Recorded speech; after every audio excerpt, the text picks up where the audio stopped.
enthusiasm. Good afternoon. All right. So I got to tell you, I am having so much fun here because I don't think I've ever been anywhere with a bunch of like-minded people who were not in starchy suits, guys in the white shirts, the ties, and the whole bit, that what I have discovered here at FinCon is such creativity and such a desire to help your fellow American, sorry Australians, that you're here to help your fellow Americans who need the help so badly. That when I talk to anyone here and I see the excitement in your eyes about inspiring people, encouraging them, empowering them to make positive changes in their lives, you just have no idea what a difference you're making for individuals and what you're making for this country.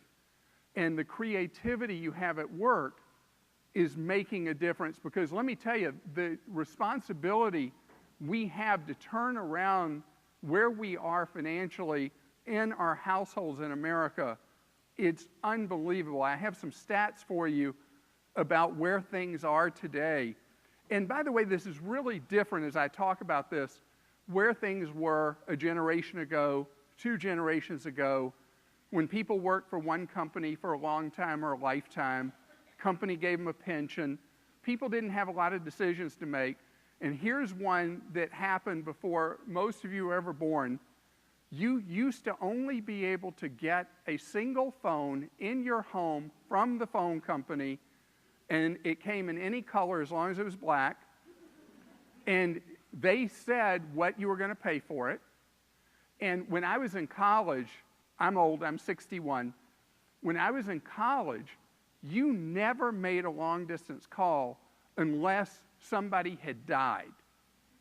Because to pick up the phone to make a long-distance call was $3.55. In today's dollars, that would be like $15 or so just to pick up the phone.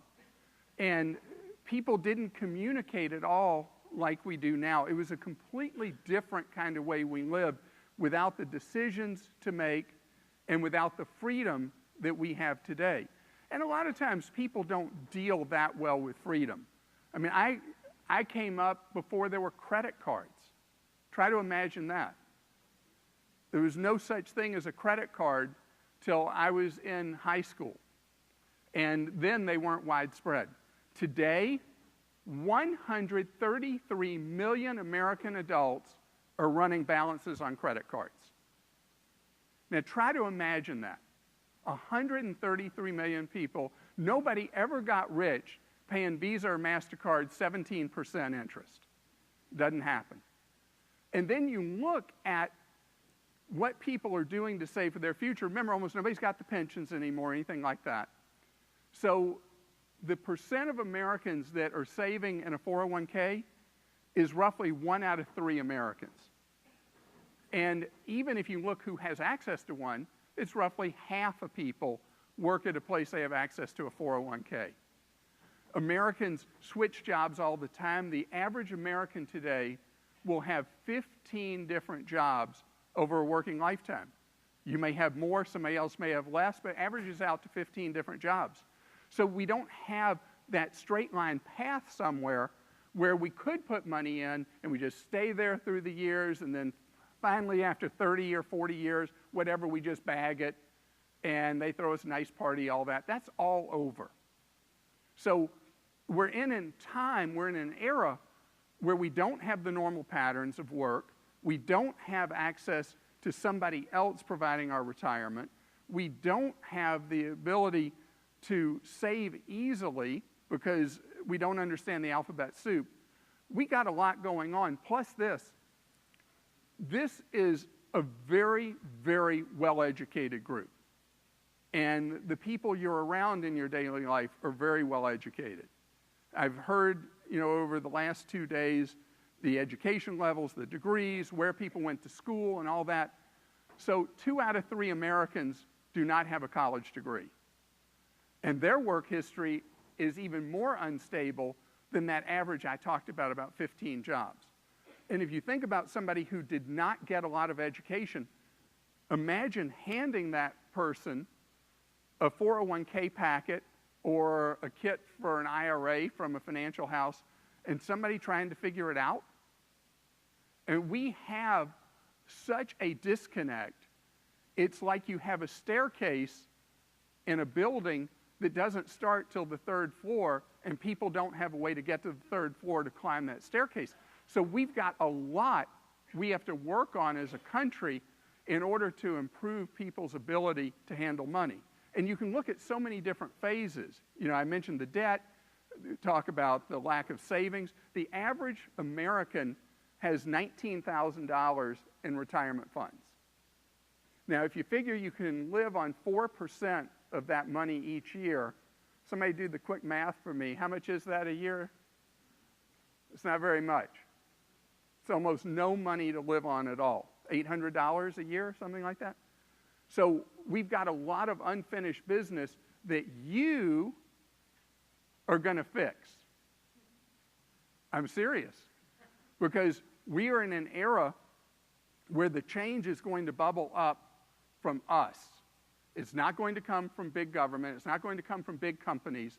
It's going to come from the ingenuity of Americans, because we've always had this ability, when we kind of screw things up, like they are right now, to fix them ourselves. And we got a lot of unfinished business. You know, only 20% of families with children, young children, have adequate life insurance. 20%. And disability insurance, only 1 in 3 workers have disability insurance. But the odds that people will become disabled between now and age 65, you know, and during your working cycle, is huge. 3 times greater than the chance that you'll pass away during your working lifetime up to age 65. But people don't buy it. It's confusing. It's hard to understand. People are intimidated by insurance. They hate insurance agents. And so all these areas of education, inspiration, and connection, giving people easy tools to get it done, is so very important. And that's what it's about. And how you connect to people is so different. The way I can connect to somebody may be completely different than how you do with what you do or what anybody does. We all have to understand that different people will respond to different impulses, because anybody could lay out the problems I just did, and anybody could even build, you know, all the talk about the robo-advisors, anybody could lay out a portfolio pretty easily, pretty quickly, based on somebody's age and situation in life and all that. The real challenge is the behavioral side, getting people to act on it, giving them the tools, the confidence, the encouragement to get it done. And that's where the challenge is, and the opportunity is enormous.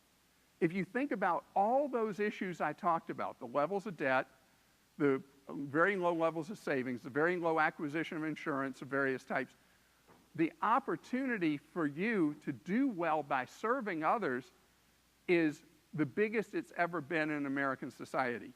And the tools available digitally and with things that we can't even think about yet are so huge that you, as long as you can come up with a strategy that is truly from your heart, where you're all about serving people, and you figure out that tool to serve them, you will do well, and Americans will do better.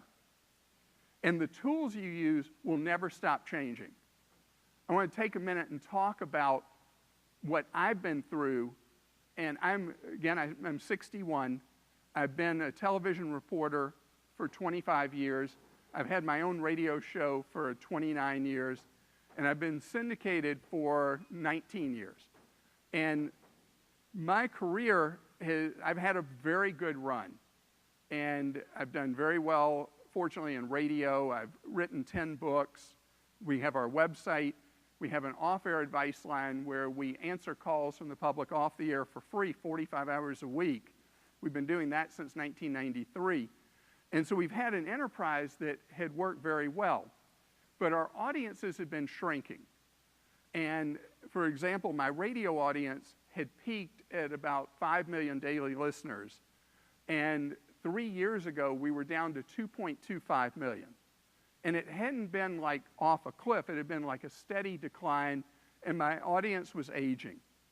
TV audiences are shrinking bit by bit. And I'm a newspaper columnist, too. You want to talk about shrinking audiences? So there I was in decline. But I was 58, 3 years ago, and I could have just said, call it a day, it's been a great run, and write it down. But we decided that there was more we could do.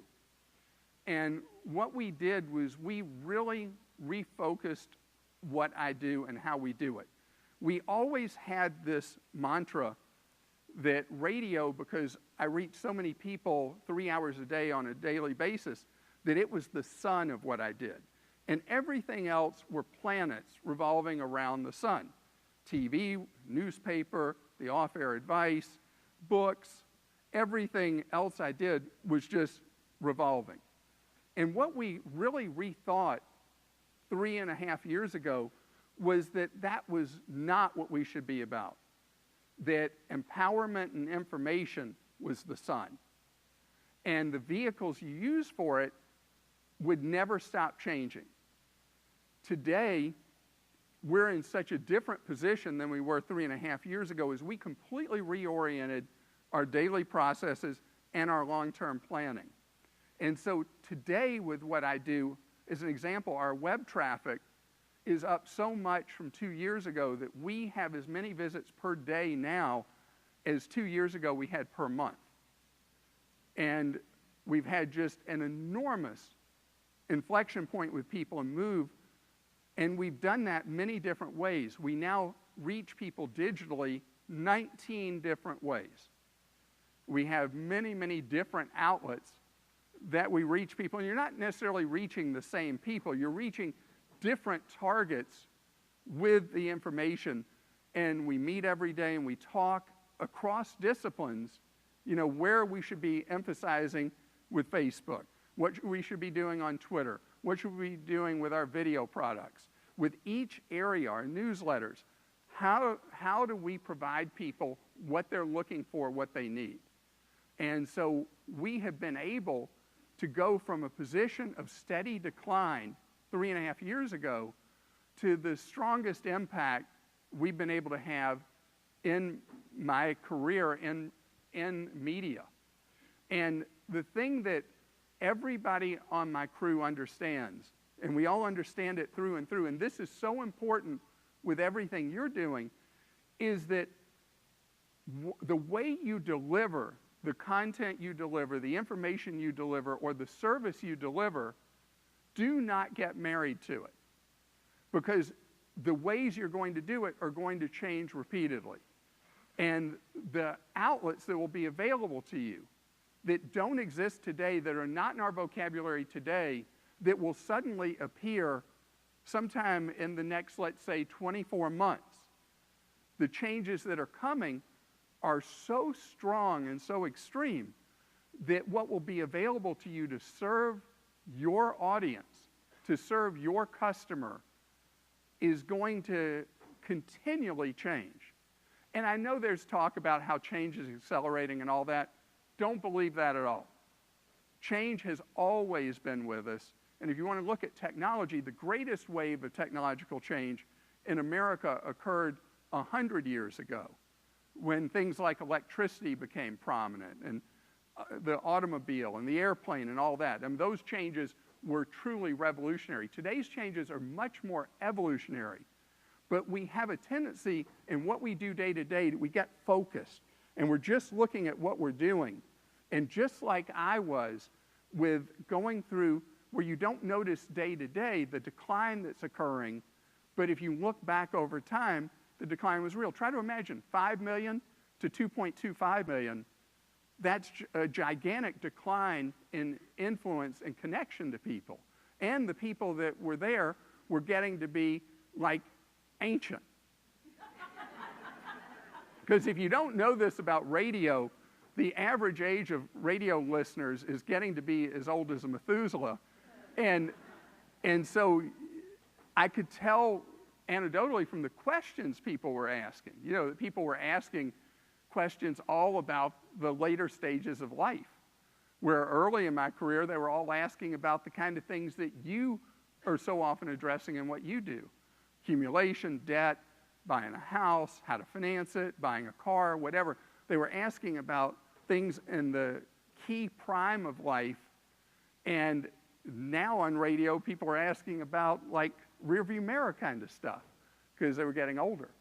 But we were slow to change, but once we decided to, we're like full speed ahead with connecting with people where they want to be connected with. And we've completely rejuvenated the connection to people and the ages of people we connect to. So don't get older with your audience. Grow your audience, adjust, and keep serving people, because there's not like one eureka issue that if we solve this, all these financial issues Americans have are going to take care of themselves. We have to look piece by piece at the areas that people are weak in financially and serve them. And nobody can serve every one of those areas. But know that there's a crying need people to understand, and even if they decide to move forward, to know how to move forward. I was talking with somebody yesterday about the difficulty for a parent of young children to try to figure out a 529 college savings plan. And if you're not aware, for most people trying to pick a 529 plan, they glaze over after about the first 3 minutes because the process is not easy enough for them to be able to connect to.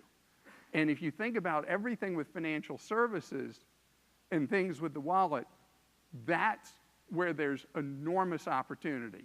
When you figure out, because capitalism works best when it's understandable, when people know how to make a decision.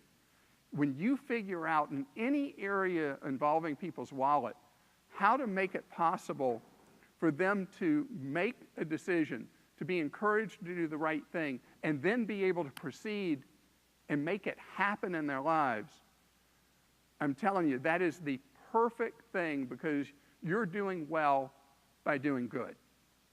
Because people want this. They want so badly to not feel weak, to not feel powerless. People don't want to be part of the 133 million in debt.